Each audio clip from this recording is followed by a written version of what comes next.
Peggy Setiawan difitnah dan dikriminalisasi dalam kasus Vina Cirebon.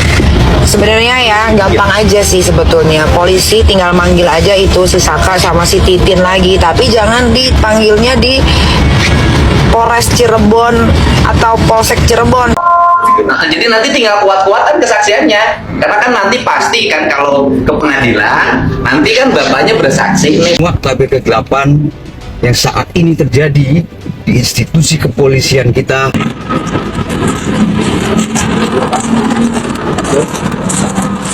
Filmnya juga saya belum pernah lihat sama sekali. Sampai sekarang Karena nggak dibolehin kan sama pihak keluarga. Ini ijazah SMP. ijazah SMP. Ini foto Peggy pada saat tahun 2013. Ini bapaknya almarhum, tolong hubungi Hotman Paris. Saya udah chat melalui WA, saya udah posting di Instagram, sudah banyak orang meminta Anda menghubungi Hotman, tapi tetap Bapak tidak mau. Ya, kami tunggu Pak. Kita mau mencari 3 DPO ini yang benar.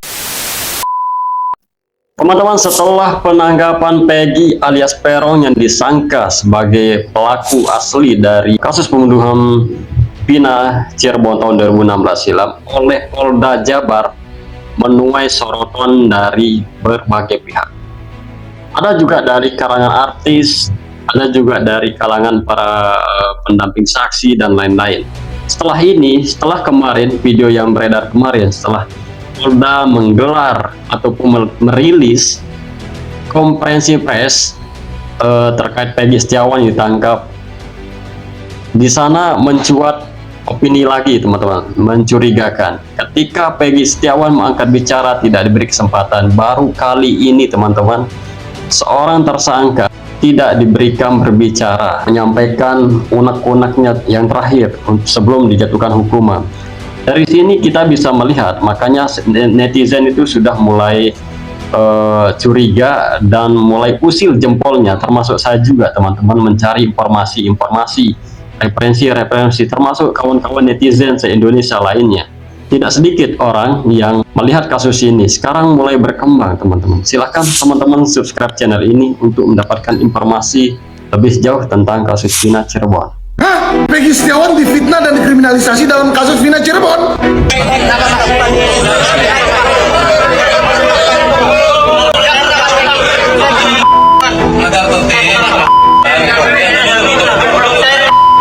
Kenapa ganti identitas? Kenapa ganti Robi namanya? Saya tidak pernah melakukan Apa yang bisa meyakinkan bahwa Anda tidak benar-benar Peggy dan juga Peggy? Tidak kenal sama sekali. sama sekali. Bagaimana dengan pelaku yang lain? Tidak kenal. Mereka hanya kenal teman Bang. Benar semua. Tidak, saya tidak ikutan geng apa-apa. Apakah Anda Tidak, sama sekali. Tidak pernah. Kali jadi saksi jika saya ada apa-apa. Aduh, kasihan kali ya si Peggy Setiawan ini ya. Walaupun dia tersangka, ya tapi kan dia mempunyai hak untuk didengar. Ya kan, dia ingin menyampaikan sesuatu aja masa nggak dikasih sih. Kalau kita lihat kasusnya Coki Pardede, kita lihat kasusnya Halilos kemarin, ya kan dia kan dikasih kesempatan berbicara, pegang mic, ngomong, minta maaf atau apapun itulah, ya. Tapi kok ini nggak dikasih, kan mempunyai hak yang sama gitu loh. Kenapa ini? Kok sepertinya juga kita lihat gelagatnya seperti mau menutup atau tidak diberikan, dijaga ketat gitu. Kenapa? Saya tidak bela Peggy Setiawan kawan-kawan ya, dan saya itu di kubu Vina. Tapi saya mau mengingatkan, jangan terbuai dengan omong-omongan si Peggy Setiawan. Dia bilang dia difitnah, dia tidak melakukan itu, dia tidak kenal Eki dan Vina dan lain-lain ya. Maling kalau ngaku penjara penuh, nggak mungkin maling ngaku. Dalam kasus Teddy Minahasa pada saat itu saya pengacara AKBP Dodi, sampai mau dekat putusan Teddy Minahasa mengaku nggak? Tidak, tapi diputus bersalah kan? Ya udah, jadi nggak ada maling yang ngaku. Itu aja prinsipnya. Sekali lagi mau saya ingatkan kawan-kawan, kasus ini sangat amat viral, apalagi pengacara Vina sekarang Bang Hotman Paris ya. Nggak mungkin Polda Jawa Barat melakukan tindakan ceroboh ataupun aneh-aneh, nggak mungkin ya. Kita harus percaya sama Polda Jawa Barat bekerja sangat ekstra dan sangat baik ya. Proses pidana ini masih sangat panjang. Abis ini Polda Jawa Barat masih akan melimpahkan berkas ke kejaksaan. Kalau memang nanti kejaksaan melihat, mempelajari semua, menganalisa semua bukti dan saksinya kurang, nggak mungkin jaksa juga mau P21-kan berkas siap untuk disidangkan, nggak mungkin. Pasti akan di P19 dulu dikembalikan untuk dilengkapi oleh Polda Jawa Barat. Setelah lengkap baru di P21-kan dan nanti akan disidangkan. Di persidangan nanti pun kawan-kawan, kita harus terus kawal agar Vina dan Eki mendapatkan keadilan. Yaitu apa? Si Peggy Setiawan ini mendapatkan vonis ataupun hukuman yang seberat-beratnya jikalau terbukti secara sadar meyakinkan bersalah. Namun kalau tidak bersalah, ya harus diputus bebas.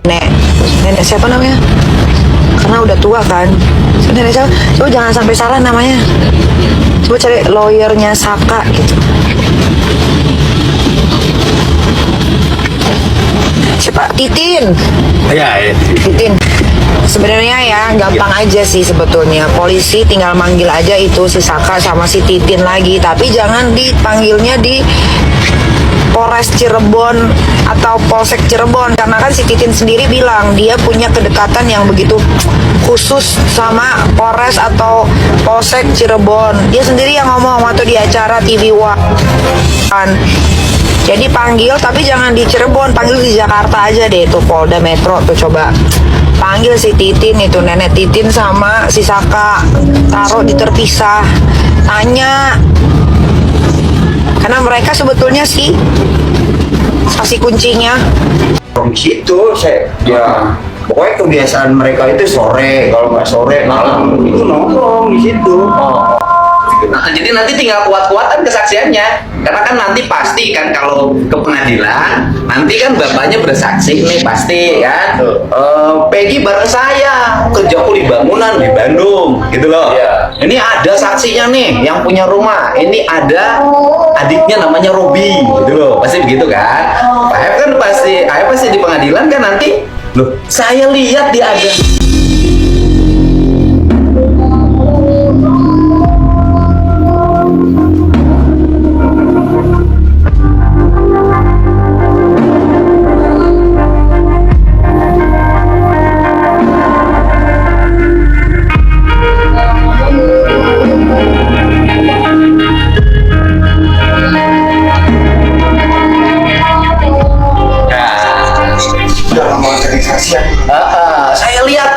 Saya lihat sendiri ada. Nah ini tinggal dua-duanya membuktikan. Misalnya kalau ada foto, bapaknya bisa liatin dong tanggal sekian bareng sama saya nih fotonya.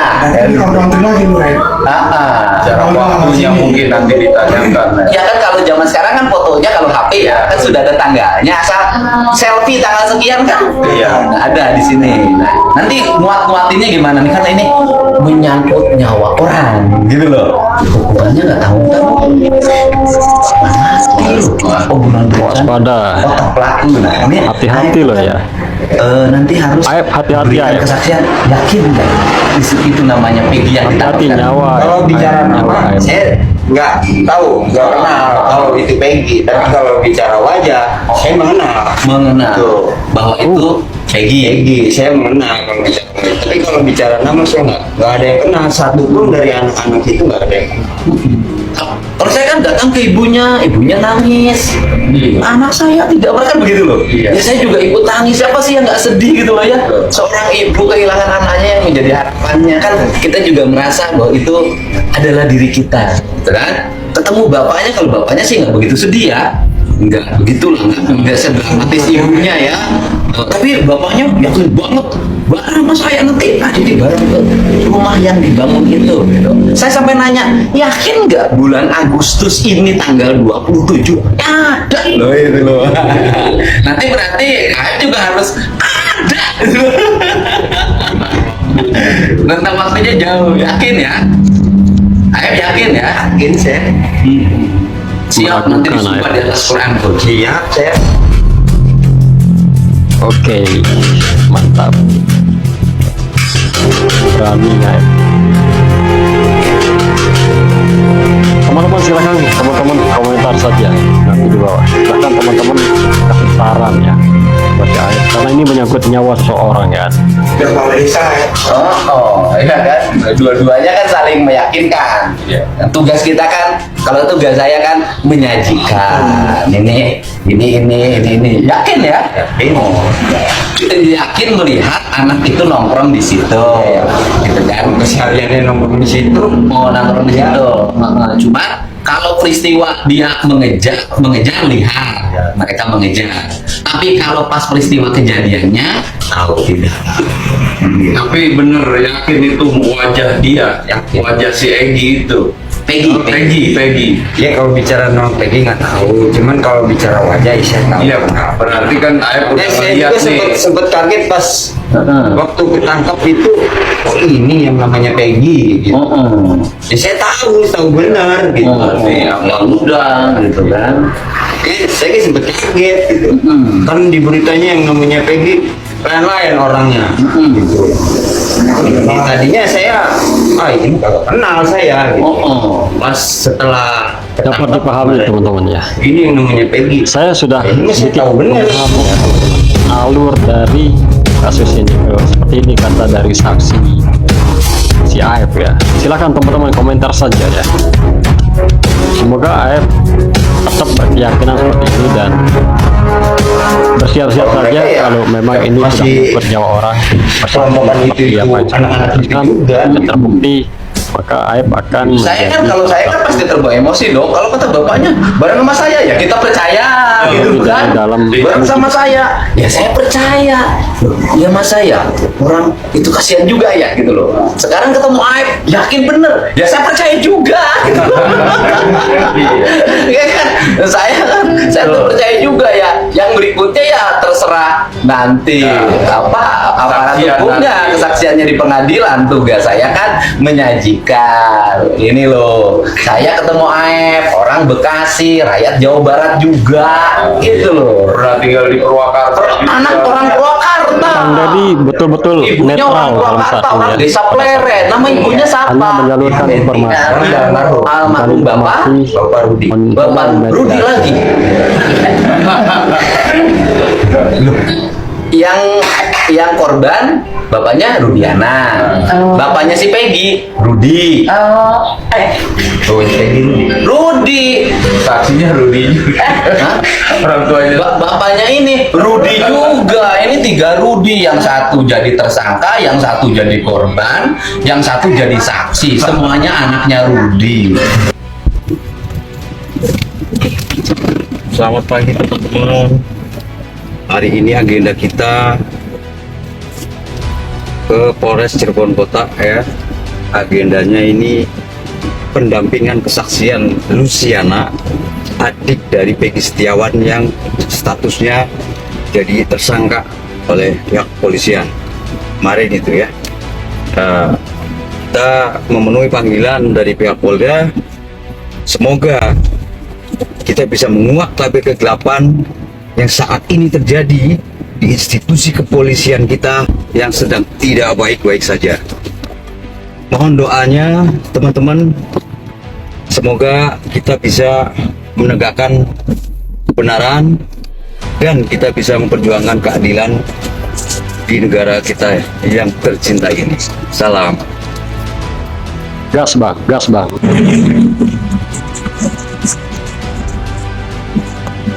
Bagaimana? Jadi gerbang. Jadi buka tak?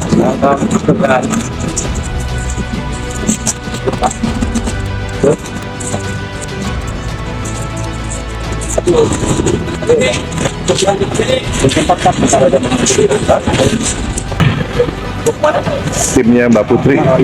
Yang nggak berkepentingan dan masuk ya. Selainnya berapa orang Pak? Maaf. 1, 2, 3, 4 keluarga ya. Sampai berapa? Bapak dulu maaf ya. Satu dulu. Bapak aja. Mana? Yang ini. Ya. Ini. Ya. Ini siapa? Keluarga omnya yang keluarga. Ya ini. Ini PH-nya sampai belakang. Ini. Sampai mana? Ini. Yang ini. Ya. Ini bang. Ya.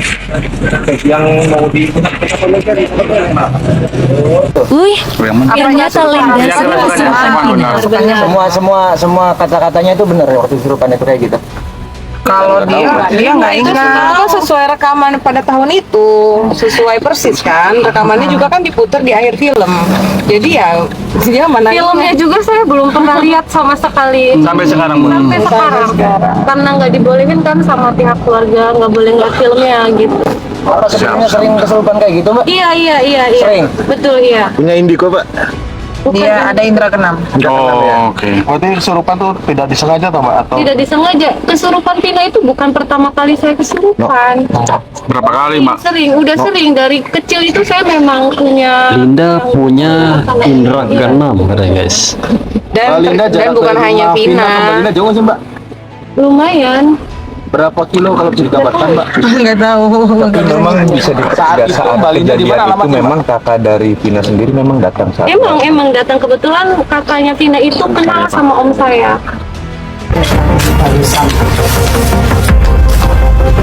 Ini ijazah? Ini ijazah SMP. Ijazah Lulusan SMP.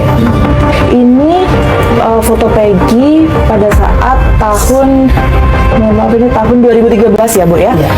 Lulus SMP. Kalau dilihat dari ciri-cirinya sebenarnya nggak sama kan? sama ya. Untuk secara rambut kan kalau dilihat dari DPO-nya ini keriting, ditujukan keriting gitu. Ibu sempat baca ya DPO-nya. Dari dulu memang kondisi fisiknya Peggy sama seperti sekarang ya, Bu ya? Ini yang SD juga ada waktu SD, baru masuk SD. Oke, ini foto Waktu Peggy SD lurus kan tidak keriting dari kecil. ya ada. Ini yang kemudian menimbulkan pertanyaan juga kenapa ada perbedaan antara ciri-ciri DPO tersebut dengan penangkapan Peggy sendiri kondisi. Pertanyaan. Saya sebagai kuasa hukum dari keluarga almarhumah Vina kasus Cirebon bertanya, kenapa Pak Polisi, Pak Rudi yang sekarang adalah Kapolsek, bapak dari almarhum laki-laki, kenapa tidak mau berhubungan dengan kami? Kenapa tidak mau kontak kami? Padahal nomor WA-nya pun saya udah cek. Kenapa dia menghindari kuasa hukum Vina? Padahal sebagai polisi dia pasti tahu banyak bukti-bukti terkait kasus ini di tahun 2016. Apalagi bukan hanya sebagai polisi, anaknya adalah salah satu yang meninggal, yaitu yang laki. Wahai Pak Rudi, apa yang Anda takutkan? Ya, tolong hubungi Hotman Paris agar kita bisa berdiskusi terkait dengan 3 DPO ini. Ya, Pak Rudi, bapaknya almarhum, tolong hubungi Hotman Paris. Saya udah chat melalui WA, saya udah posting di Instagram, sudah banyak orang meminta Anda menghubungi Hotman, tapi tetap Bapak tidak mau. Ya, kami tunggu Pak. Kita mau mencari 3 DPO ini yang benar. Pak Rudiana, ayah dari almarhum korban laki-laki dari pembunuhan 2016 silam ya. Kenapa sampai sejauh ini ya masih menjadi pertanyaan. Mungkin teman-teman semua sudah tahu ya bagaimana Pak Rudi sekarang ini sulit masuk ke media ya, tidak merespon WA ataupun pesan dari Pak Hotman Paris untuk mengusut tuntas pelaku yang sebenar-benarnya pelaku terhadap kasus pembunuhan anaknya. Tapi kenapa Pak Rudiana Anda ayam saja guys?